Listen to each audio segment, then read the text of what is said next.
Almost there, almost there, almost there. So many things to keep track of. Like, hey, I'm supposed to announce on Discord that I'm, it's like I forget one thing pretty much every time. What are we doing? We're in the jungle. The bots are playing a game called Small Towers. You can play this game. They don't have to play. They're just demoing the game. You can play it instead. Also, if you enjoy looking at a cartoon ape talk about game design, play variety games, and we make games, if you're interested in that, please follow, be notified, and when you show up on stream, please do Command Tie. Command Tie lets me know you're here. And then I can say, hey, you're here, which is fun. Yeah. This series that I am kind of digging is called I use the just chatting category, but I'm also using the software development category. These two categories I can repurpose and make design chat and design workshop. What does that mean? Well, while we're sitting here in a jungle, we can make a game, right? And making a game is a bunch of small steps. So our design workshop is about tackling one of those steps and just doing a very small thing. We do it in less than an hour. This design chat, likewise, we're just going to do one thing, and we'll try to do it in less than an hour. This thing that we do in design chat is more or less talk, right? That's why I use the just chatting category. But here's the deal. You might not know what game design is about, but you're interested in the idea of game design. You just need to learn more about it. Or you might think you know about it. Or you might want to practice more of it, or you might have questions, all those things. And all those things are great. All those things are good.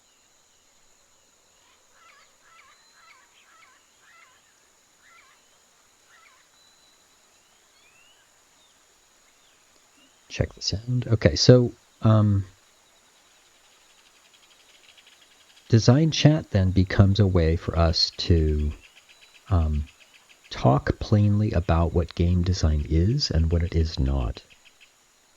The is not is important. There's some myths about what you think game design might be, and we dispel those. We can. We're getting there. Again, just an hour-long chat on what's going on. Before, we said, hey, you can make a game. And you're like, no way. And you freaked out. We said, are you done freaking out? Because, let's get to it. And you're like, I don't know code or art or story. And we said, you don't need those. So previously on Design Chat, we showed you, you don't need any of that. In fact, if you have those, that doesn't mean it's a game yet. And we landed on the things that you need to make a game. And so we talked about this last time too, but player control, a modest amount of player control is one of those necessary things for sure.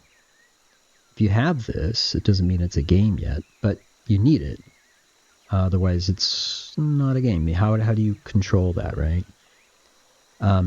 Your player's going to try and win, try not to lose, but the game should be able to get to a win or lose state or condition. And you could tie as well, but these results are something the player accepts as they play the game, and they try to get to win or lose with their control. Not full control. They don't just select win. And the third thing we landed on is rules of the game. There are game rules that the player accepts, right? It's not that the player doesn't know the rules. That would not be a game. And the rules the player accepts lets them understand their role in it and what they can do to get to a win or lose state. We said you need these 3 things at least. We also said, optionally you could have replayability, the ability to replay the game. Okay, it's optional, but think about it. If you want to share a game with somebody and you can't replay it, well, that makes it really hard. And typically you can. Part of the reason we play games is to learn how to play it better, which kind of implies you're going to play it again. Replaying is optional, but, because technically speaking, you could still have a game that you could only play once, and there's been some interesting attempts to do that. So these are the minimum things you need to make a game. Notice we didn't say art or code or story. We also talked last time about other things. We said, there's this contract between the player and the designer. The designer, has made a game that presents itself to the player, and it is implied that there is an experience the player will have as a result of playing the game.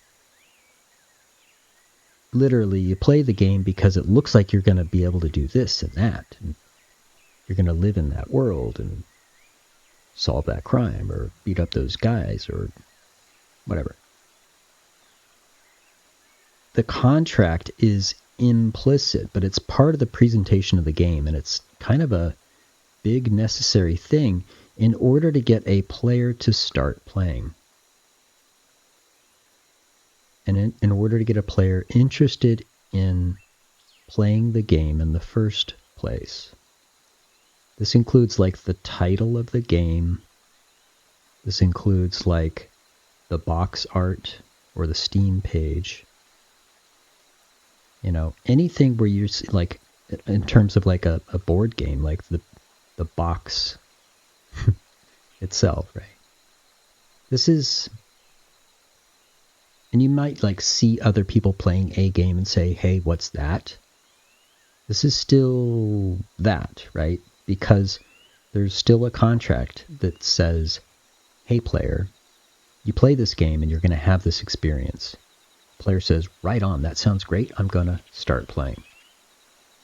When this contract ever breaks, it would be a condition that told the player, this is not fair, or it's not what we thought it was.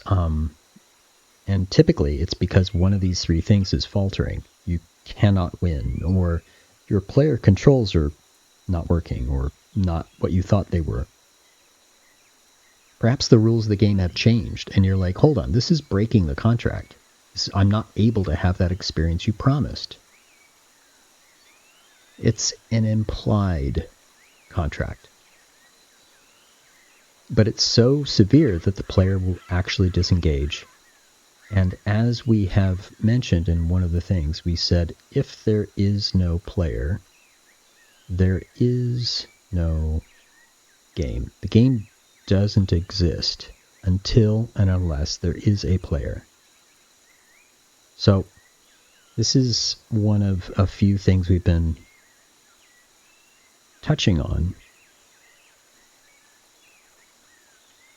as a truth we can rely on, and it leads to more insight into what we can do in game design to make our games better.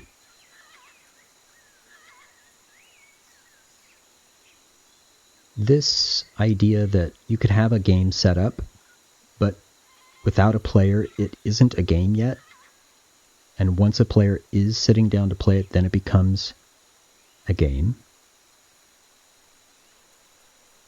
This idea leads us to understand another thing we talked about last time, which was this player-game loop.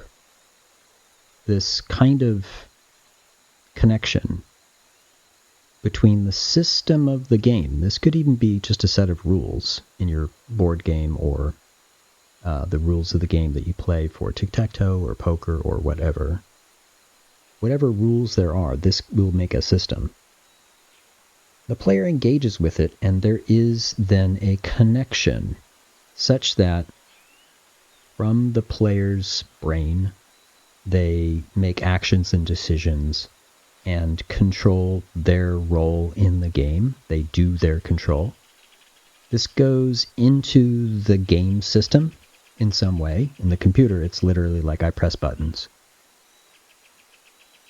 And the game system, or the rules of the game, evaluate their performance. Things happen like dice roll or whatever. And then it comes back to the player as results.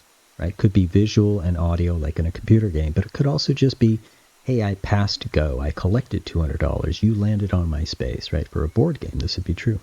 Still true. This player game loop is important. It goes back to the player's brain at that point, and they evaluate where they are and what they're going to do next. How they are playing and what they can do to play better. They are learning machines. Players are learning machines. We have talked about this as well. We've talked about this in other streams, not necessarily this series. So we could, I guess, touch on this a little bit more later. But games do teach. At first, the player doesn't know what the rules of the game are. They don't know what their place in this game is. They don't know what controls they have to get toward win or lose. They don't know what win or lose means. They don't know all of the rules. And so, necessarily, players learn how to play. But a player who is good at doing that and picking up a game, what we would call a gamer, they are learning machines. They are built to quickly ask questions and quickly pick up the rules of the game so they can quickly apply their amount of control and try to get to a win or lose state, and then learn more by the results. This player game loop allows for that learning to happen.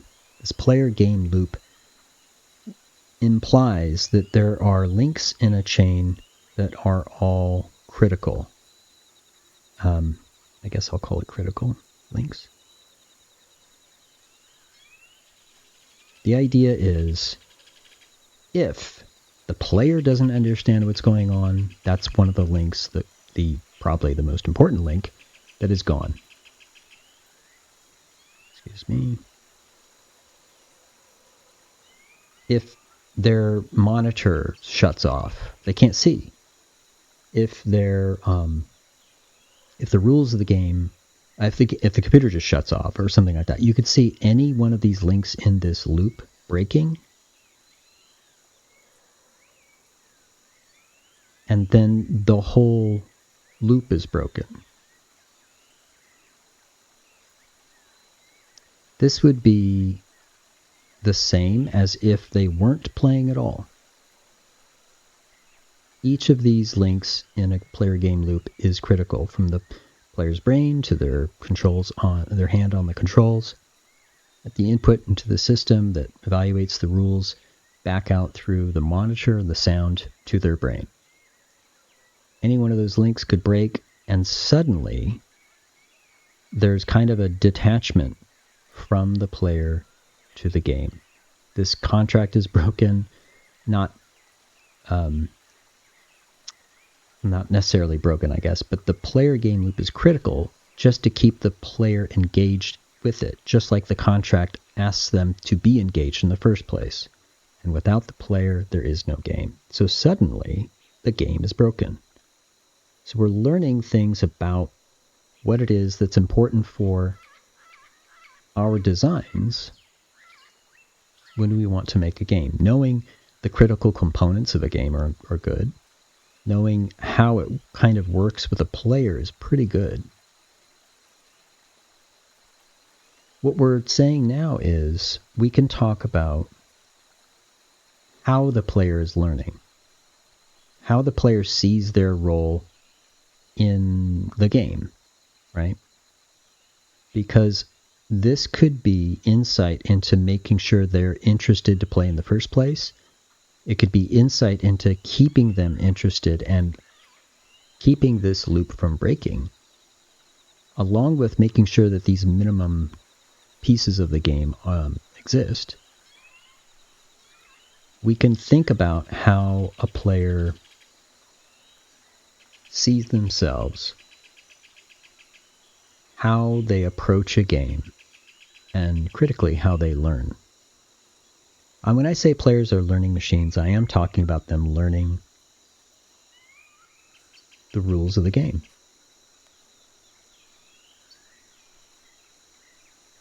And you might not have understood that that's what's happening when you first play a game. You might not have thought of it like learning. You might think of learning differently. But this is what it is. To the extent that if you study how to teach, you begin to realize there's a lot of good lessons you can learn that help you design games. Because you're laying a path for a player to learn. They can play the game. They can understand the game. They get into the game faster. So let's think about how a player approaches a game for the first time. They've seen the contract, they're down with it, let's go. They're ready to be in this player game loop, and all the pieces are there. They're solid. We've got the minimum requirements for the game, great. So what is happening in general, no matter what game you are playing? Universally, how do players approach a game? We should talk about instructional design at some point and the steps that allow a player to acquire new knowledge, which is the same as how all of us require any new knowledge. It's the same thing. If we just understand those steps, we can do this in our game a little bit easier. But in this case, let's think about a player is ready to play a game. And so they're looking at the game board. They're saying, cool, I like this. I can see like a path or something. There's like, I'm just thinking of a board game right now, but it could be whatever. But they're seeing like the promise of the game laid out in front of them in one way or another. And they're kind of like, oh, okay, cool. So there are these pieces or something, and I can be one of those pieces. There's some dice over here. How does that work? What do I do? Like, you can begin to understand how a player is going to approach any game by just imagining one example, right? So here's a player. And they're looking down at the game and they're saying, okay, let's go. How do we get this going? What do we got to do, right? There's going to be a set of questions that all players ask, and we can learn from this set of questions, because let's imagine we just refuse to answer. They're looking down at this game and they have questions, and we just say, tough luck. If you saw some game you never saw before on a board game, for example, just laid out on a table, right? If you're familiar with Go, the game Go looks like this board with a grid on it. The grid is there, and then next to it, there's like this bowl of little rocks. The little rocks are either black or white. And you might be saying like, wow, what is this? And somebody might tell you, oh, that's a game. It's called Go. The game is called Go. Like G-O. Now, if you know this game, that's one thing. If you don't know this game, I want you to imagine you don't know this game. You would be wondering, oh, Is there a rule book? Like, what do we do? Like, how does this work? It's actually a very deep game on the order of like chess, with like a lot of thinking involved and a lot of strategy involved and a lot of time involved. It's a very involved game. But to look at it, you wouldn't have a clue where to even start, right? Turns out the rules are small, than, smaller than like chess, for example, but it's a very deep game. Imagine you were shown the game Go, and nobody was there to tell you how to play, and so, yeah, you're out of luck. Well, would you be able to engage in the game? Would you be able to understand the contract? Would you be able to get in the loop of the player game loop? No. And partly because you wouldn't know what control you have. You don't know what win or lose means. You wouldn't know how to get to win or lose. So it's kind of a non-starter. It's important to understand, what are the questions? What are these questions? What are the questions a player has when they first approach a game? In fact, you might think of it like, I have a game idea and let me tell you about it, which is very close to the player-designer contract. If this person you're telling is very interested, well, maybe it's a good thing. Maybe it's a good idea. Maybe you should make that game. Let's think about, what are the questions the players have. It doesn't matter what game. These 5 questions I'm going to assert are questions that all players have. Now, they may be told the answer right away. It may be implied. There might be games that actually hold off on telling you an answer for them. To some success, maybe it's good, maybe it's bad. But let's just point out what these questions are. And I want you to think about times when you've begun to play a game and what happened in order for you to get an answer. Like, how did the game answer these questions for you? A player approaches a game. You downloaded something on Steam or something, and you have these questions. There may already be some player-designer contract going on because you downloaded it. You're interested.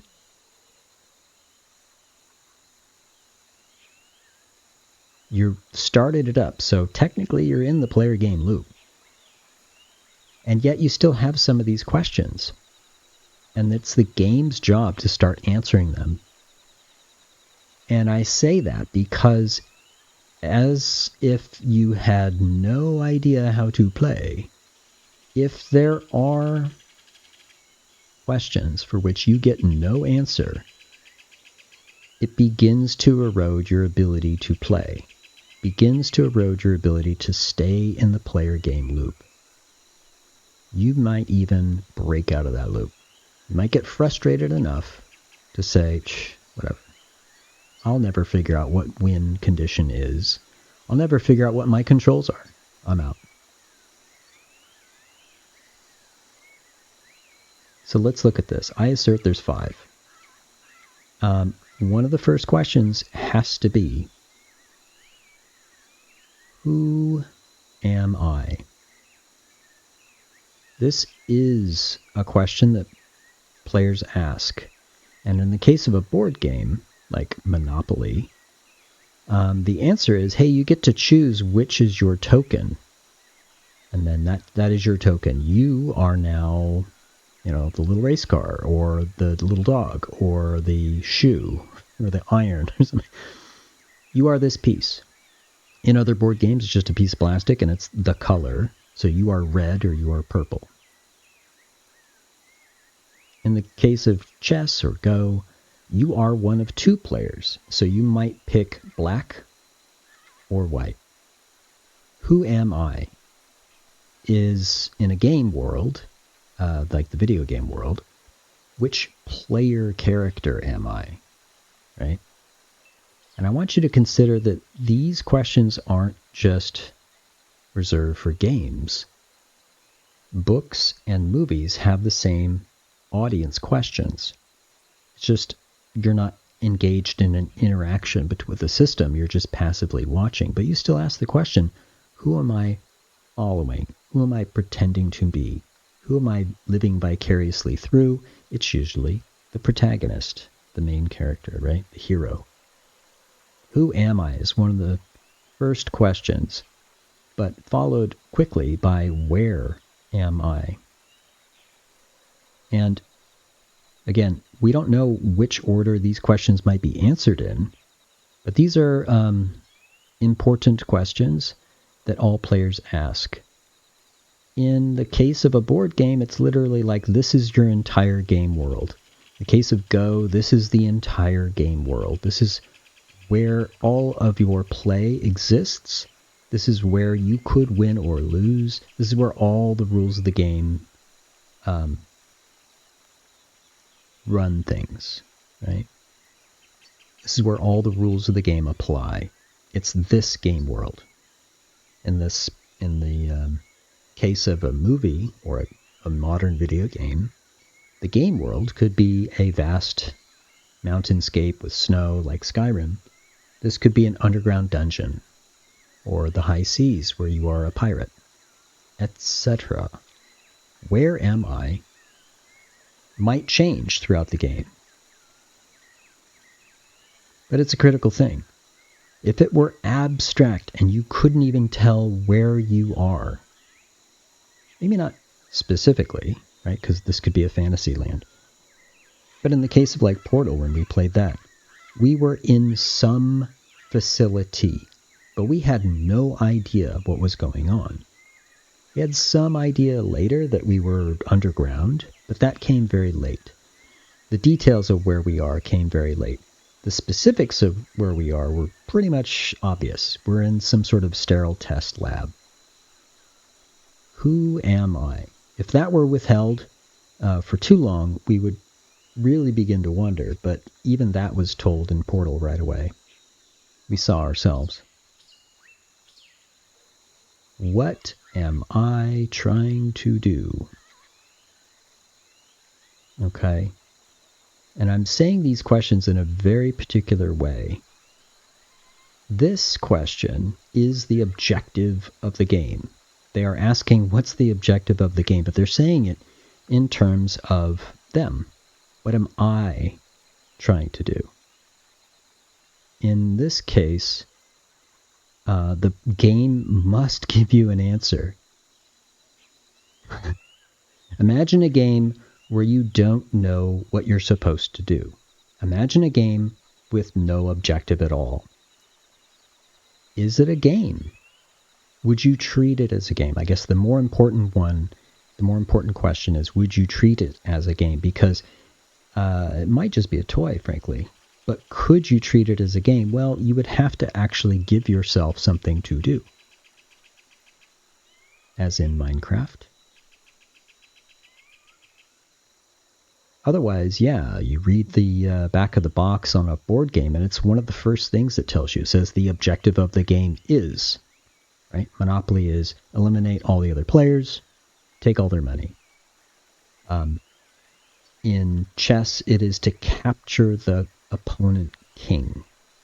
That is what you're trying to do. And so getting to that objective is different than, say, eliminating all the other pieces on the other side of the chessboard. That is not the objective of chess, but it would completely change the game if that were the objective. So it's important. And if you don't know what the objective of the game is, it can be a game breaker almost immediately. Like, I don't know what win or lose is.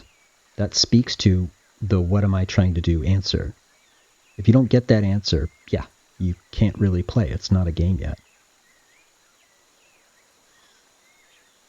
Okay, so if you know who you are, where you are, and what you're trying to do, the next two questions relate to what you're trying to do, because what do I have working for me is a main question that players are going to ask because they kind of assume at least they have some decision and action power, as in modest player control. What do I have working for me? is a way to say, what items do I have? What skills do I have? What powers do I have? What allies do I have on my side? What advantages can I find? And could those advantages grow? Right? Typically, in a game, this answer comes immediately because players have to decide and act as part of their modest player control. This answer relates directly to this critical piece of what a game is. And without it, again, game would break. But contrary to that, you figured out the last question has to be, what do I have working against me? In other words, the monsters, the opponent player, the hazards in the level. What things do I have to watch out for?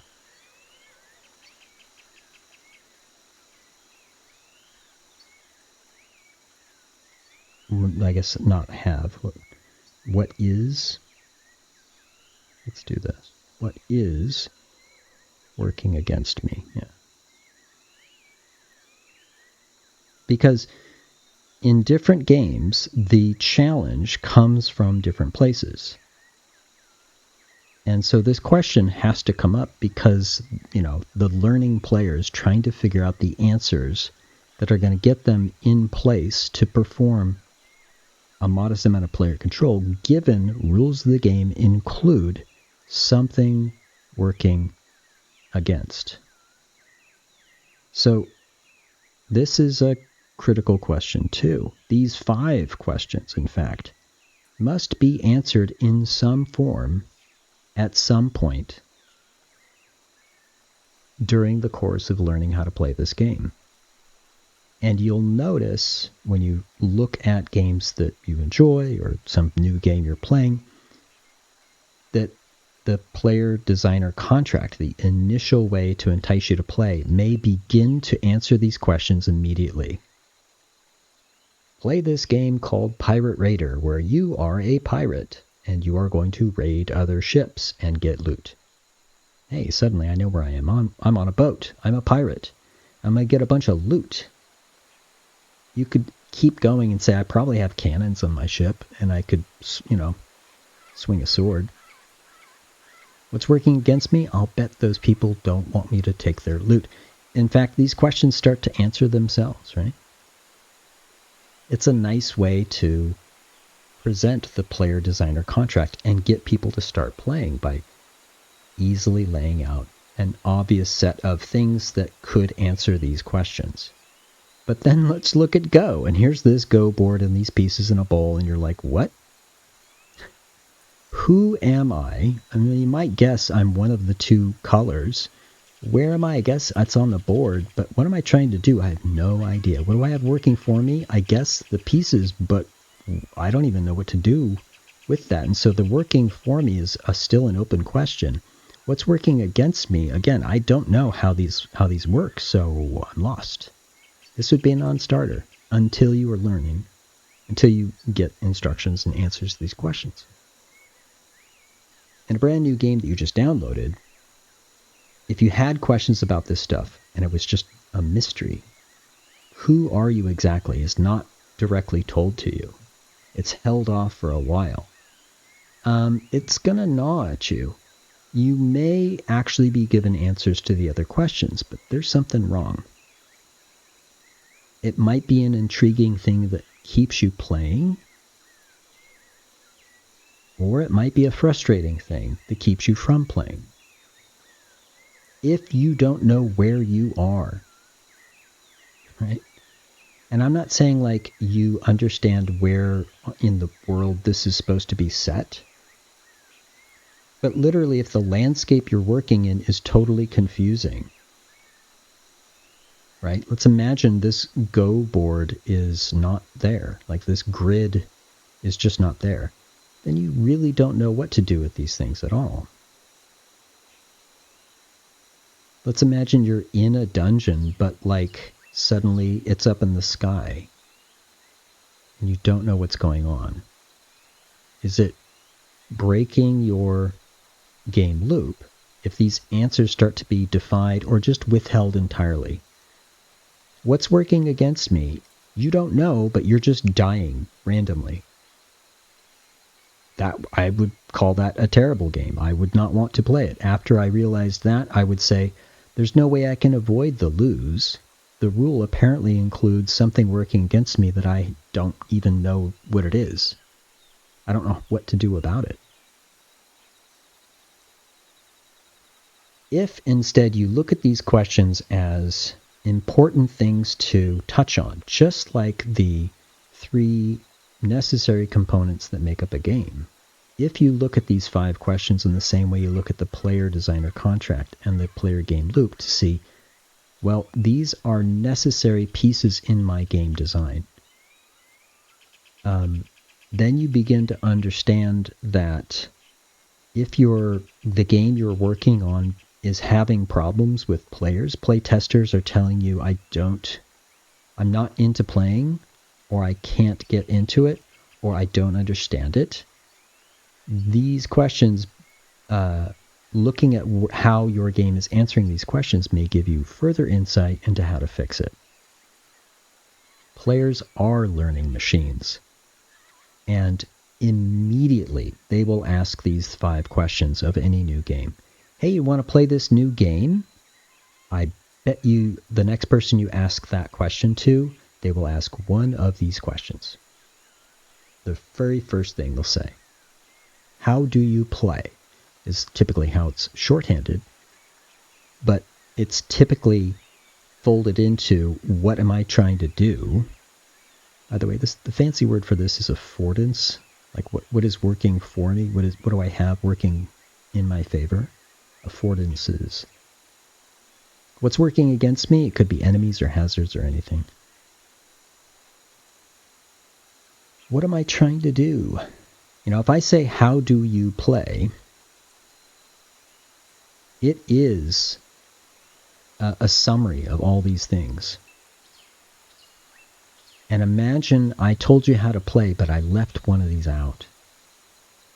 I'll bet you the player would immediately jump in and ask for an answer to that question. So what we're talking about now is more basic foundational components of any game and any player experience. Speaking of which, any player experience that you could use now to, when you make new games, when you try to refine the game and make it better, as the design process will dictate, you will begin to see where the game could be better based on these aspects that we're talking about. Another truism we came up with last time was, it is always safe to go back to the player experience. What we mean by that is, the whole point is that piece of the player game loop that sits in the player's brain, that's actually the goal. When we are designing a game, we're designing the experience in the player's head. The player experience is the focus of what we're trying to do with the rules of the game that we make. And if the player plays according to these rules, we're expecting them to have this experience, and we're keenly interested. We're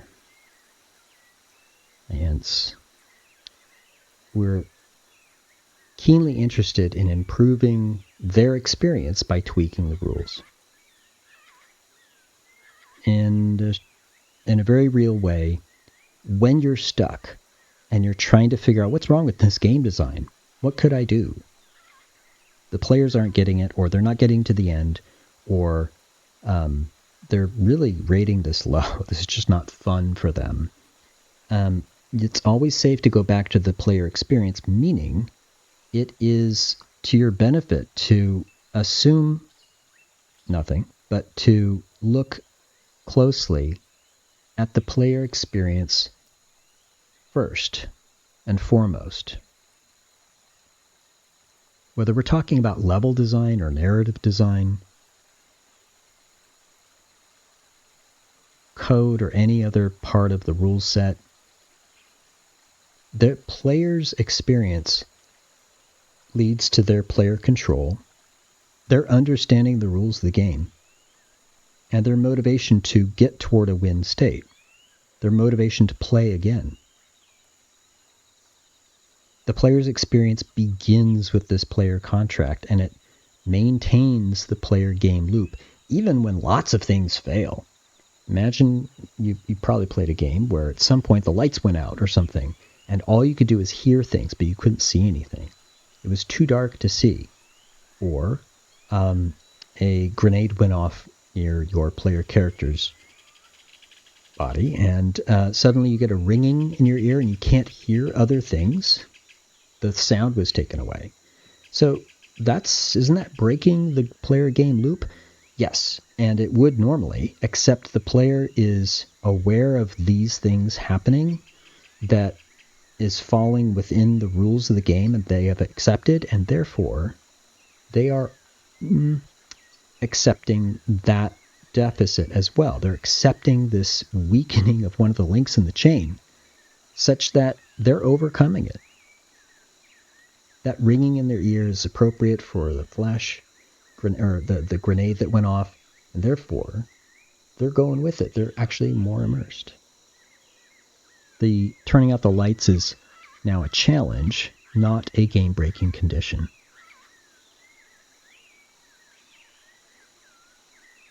Players are learning machines, and knowing that these are the 5 questions that must be answered almost immediately, with, some risk when you don't answer them, then you begin to realize that you can structure your game to present a particular way to a new player and get through a lot of this.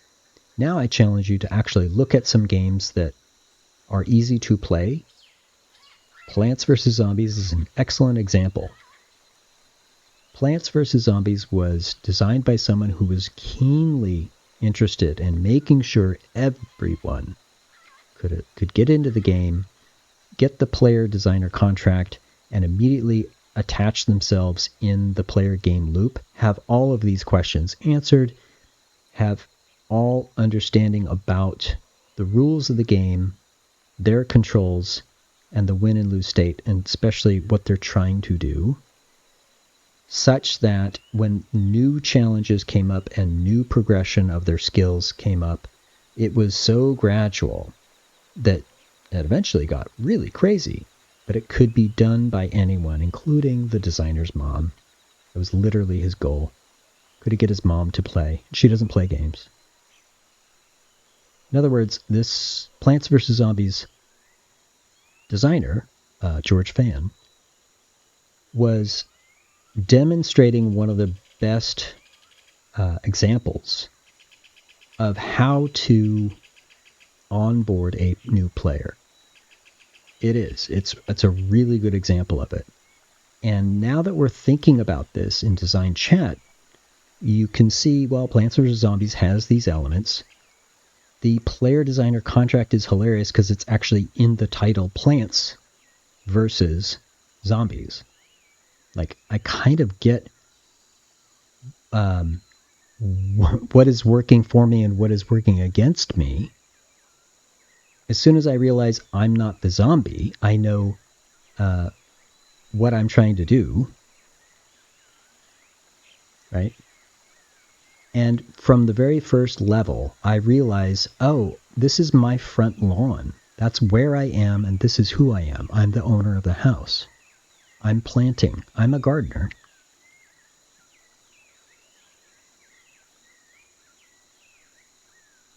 It's a really good example of answering these questions almost immediately, to the extent that the player has no choice but to be absorbed in their control, understanding the new rules as they come to them, and staying in the game loop. It's actually a very playable game. It's a very replayable game as well.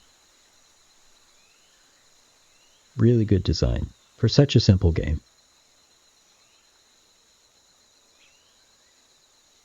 This is part of what we can do in this design chat series, is lay this out and point out examples of it that make sense to you as a player, to make sense to you as a human, just you as a person.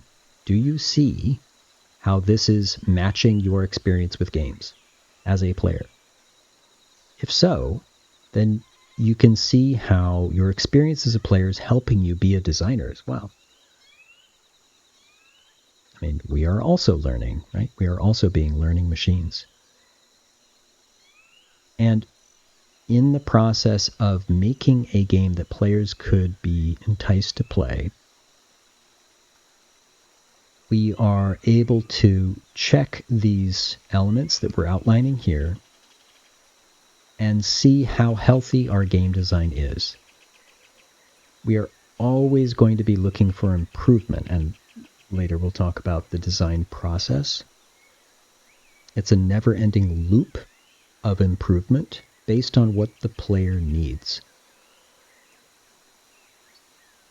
This relates directly to and matches with our understanding that it's always safe to go back to the player experience, that the player must have a modest amount of control, that they must agree to the rules of the game, that they're the ones trying to win or lose.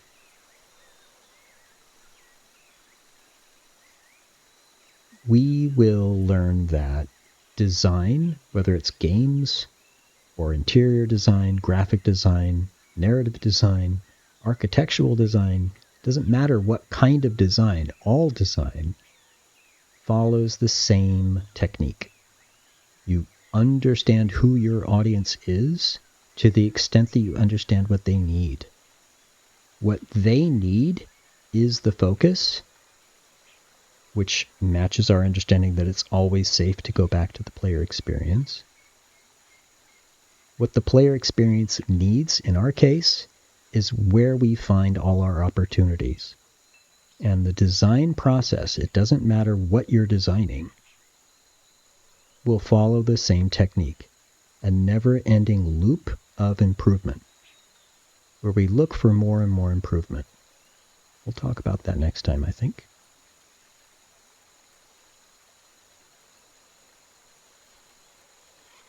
Hey, bots. What's up?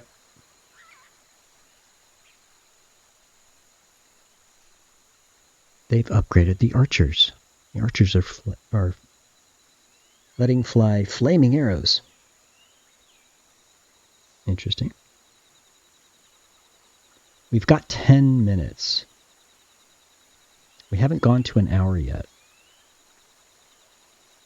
Okay. All right. Okay. Then let's do it.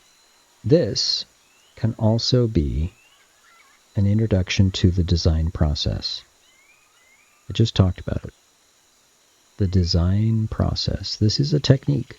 It doesn't matter what you're designing. In fact, truth be told, any problem I run into, I treat as a design problem, and I use this process. It's not rocket science, but it is very effective. And you do have to have a subject to design for, in our case, the player, if we're thinking about games. But imagine you are doing interior design, where your subject is the people who hired you to do interior design, or perhaps you, because you want to design your interior, or the people who come by your house. It's a subject, someone, people, humans, people who you are designing for. Whatever it is you're designing, it's for somebody, and they're the focus.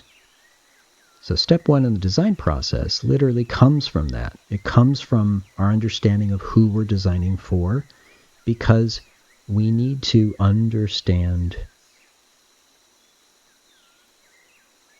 the needs of our audience.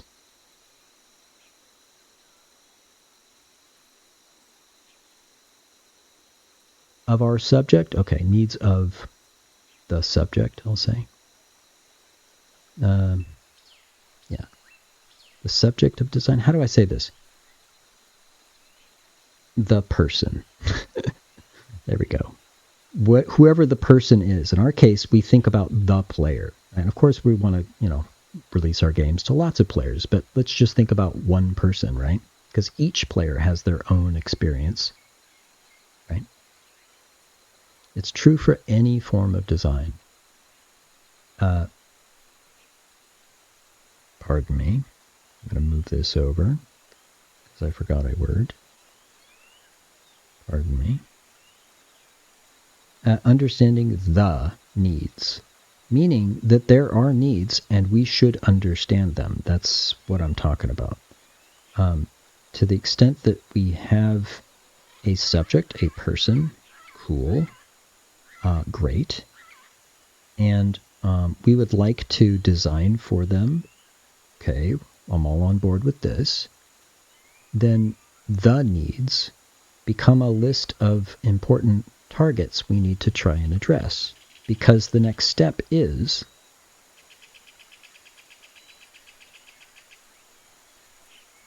we want to think of any way to address that need. Now, I'm keeping it intentionally very general. First of all, this is a design process that can be applied to anything. Let's try think of, excuse me, my tablet is absolute garbage. All the ways, that's the right way to say it,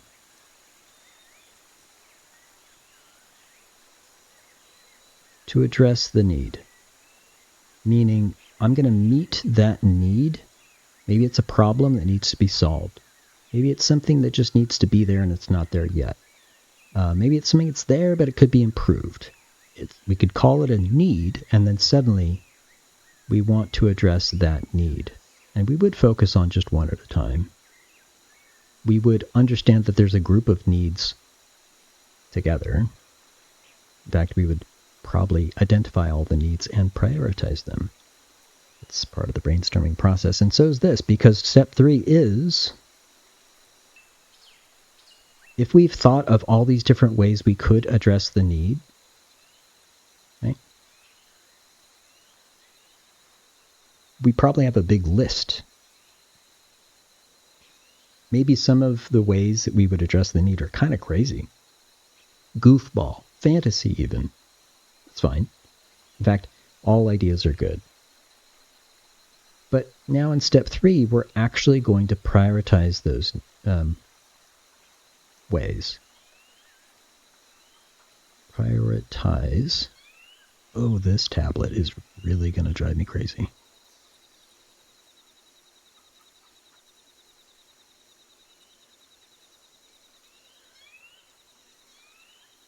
We prioritize.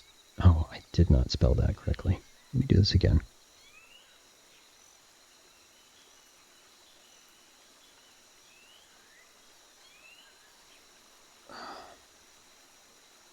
Part of it is I do have to get up and move around and look at my hand and then look back at the screen to make this work. So it's comedy, really. Prioritize those ways to see which needs are better. Now, I'm going to very specifically say prioritizing is actually putting a number to each one, where you can't have two things that tie. One has to be of higher priority than another. How do you know how to prioritize? Well, it's based on the needs of the person. You might have lots of different ways to address that need, but some are going to be goofy and those are low priority. Some are really smart. Those should be up at the top.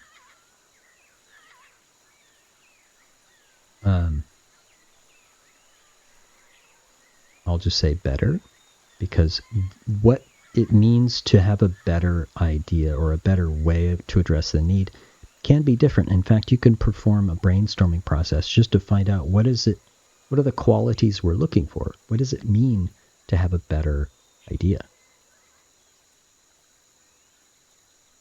So you might say, wow, that's critical thinking. That sounds pretty smart. We're looking at the lay of the land. We're going to focus on the person and what they need. We're going to think of all the ways to address what they need, and then we're going to see which of those ways might be better. Cool. We done? Well, sort of. Because this is a plan. But, it's a plan because the top one, the top way that you see as the best to address the need, should be tested. Why?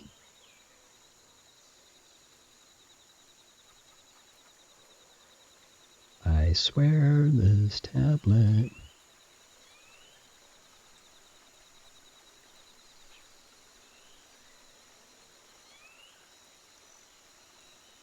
I'm going to say the person again. Even though we design games sort of away from people and then we show it to them, there's plenty of examples of design that need to do that. We designed this service design for customers, and they have not yet walked in the door.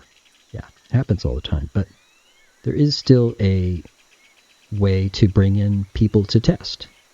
Right? In games, we call this play testing. Hey, you want to play test this new game we're making? Right? That's what we did with Small Towers. We had some friendly people come by and give us their feedback. And that's actually the last step here. Because we're going to evaluate the feedback we get.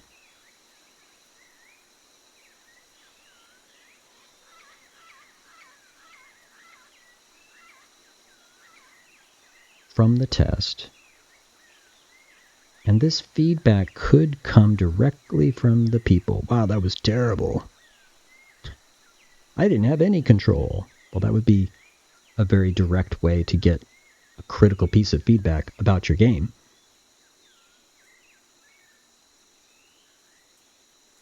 Or it could be very subtle. I don't know.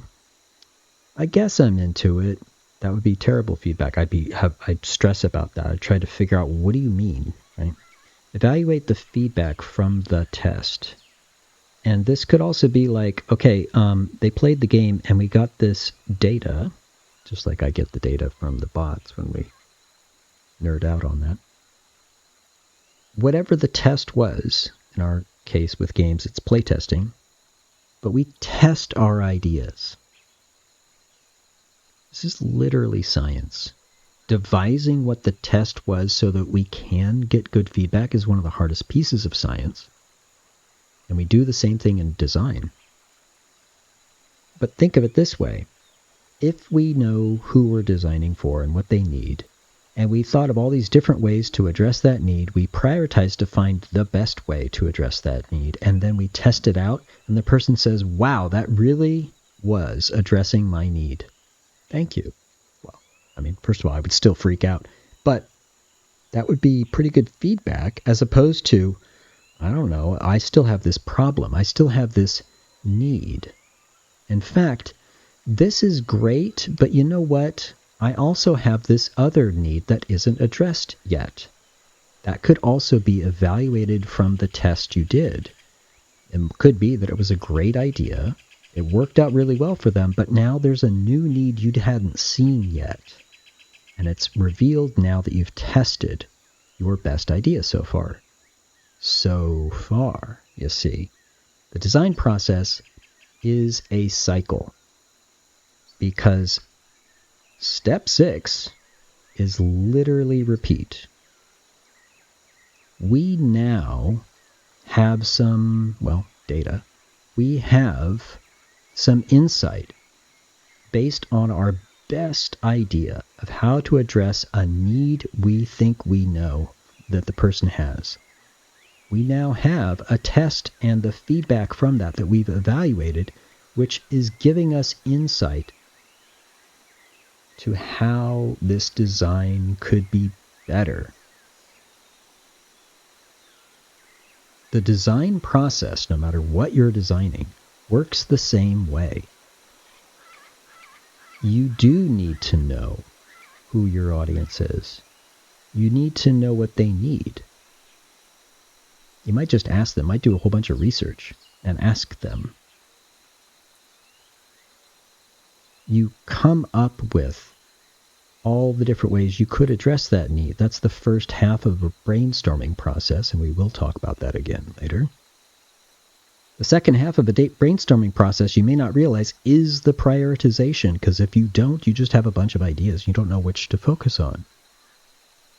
But by understanding what qualities make one idea or one way better than another to address the need, you pick a best one. That best way is your current design, and you test it. You test it with the person as best you can and get some feedback and try to evaluate that feedback to understand how well the need was addressed, what other needs there might be. In fact, you learn more about, number one, the understanding of the person and their needs because of the evaluation you did. So yeah, repeat. This takes something that needs to be there and creates it from nothing, as long as you know the person and their needs. Like, hey, we should make a game for players. Okay, what do players like? Well, that's a perfect way to start thinking about a new concept. Once you have a game and you start putting it together, you might realize this design process can continue and we have something, but the player needs help understanding their main power, for example. That's a need. We can think of all the ways to address that need. We can show them a tutorial or some way that we force them to do it, or all these different ways. It turns out this is the best way. Let's try it out. Here's a tutorial. We test it out with the players and they totally don't get it. Okay, that was terrible. Let's try it again. It's terrible because the players get bored with the tutorial. Okay, well then let's do an action-packed sequence, but is super easy enough that they actually learn during the sequence. Let's try that, etc. This design process works for games. It works for anything. It is literally including critical thinking. It is literally including the best of creativity and art and the best of science. We will follow the design process. We will learn and practice the design process. And I know we've been piling on new ideas and new ideas and new ideas. I know. But literally, these foundational pieces kind of relate. We talked about that. They're all sort of zeroing in on the same thing, the player experience. It's always safe to go back to the player experience. Well, it turns out the design process agrees. It's consistent. Once you start practicing this process on any problem, you begin to realize how consistently it is helpful. It is literally saying, I don't really know how this first attempt's going to go, but we're going to try it out. And, oh, hey, it got a little bit of progress, but there's still some things it could do better. So we'll try something else. Hey, that could get a little bit better, or not. But then the next one did. Okay. And then we'll try it again. It's ratcheting up your success. What I'm actually showing is a ratchet mechanism on a jack. But the point is, this is a very consistent, reliable way to get constant improvement.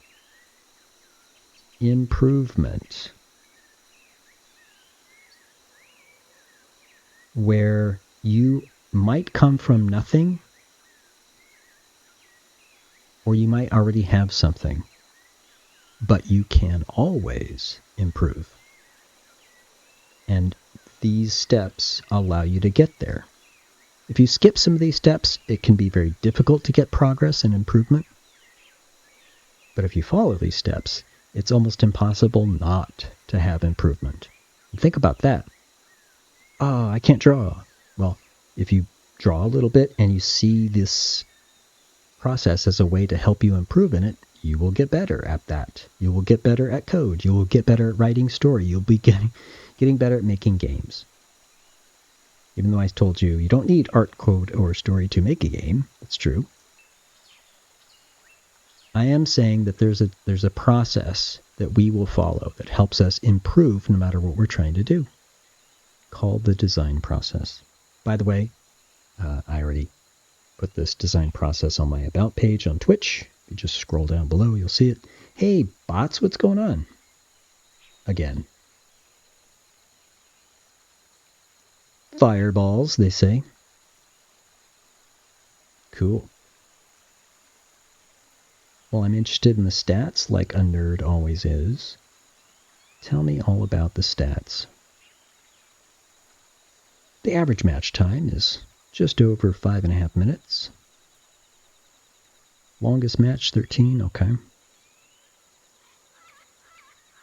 Current match time, 22 minutes. Wow, okay.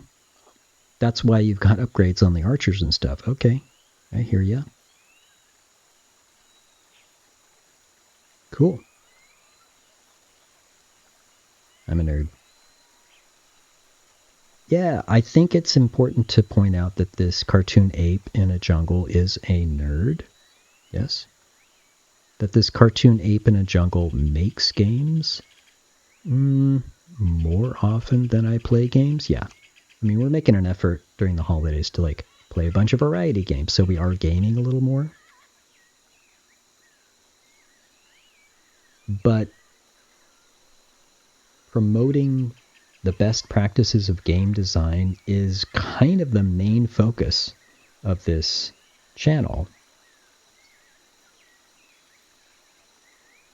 Hey. What's up with you? The ways that we can talk about this in a design chat steer you away from thinking about design in the wrong way. In fact, we're going to dive into some myths of game design pretty soon. But this foundational stuff really sets the table for understanding what we are talking about. What is design? Well, you could just say improvement. That's a great definition of what design is. Designing anything. But even if you're coming from nothing, design can help you, right? All right, the bots are getting crazy. If you're interested in watching a cartoon ape make games and play games in a jungle, talk about games and help you make games, or if you just want to stop by and play small towers, you can. You have to follow and be notified so you know when we're here. And when you do me one big favor, because it's a big jungle and I'm distracted by like everything that can eat me in the jungle, and I would like you to just do one thing. Do Command tie. That way I know you're here and I can say, oh, you're here, thank God. Okay, come with me so we don't get eaten. Okay. Yeah. That's pretty good. I went a little further than I thought I would, but you know what? That happens. We'll talk more another time on these design chat series of videos, and I think it's a good thing. Come on by Twitch, and I'll see you soon. Until then, have fun. Do well. Be good. Stay safe. See ya.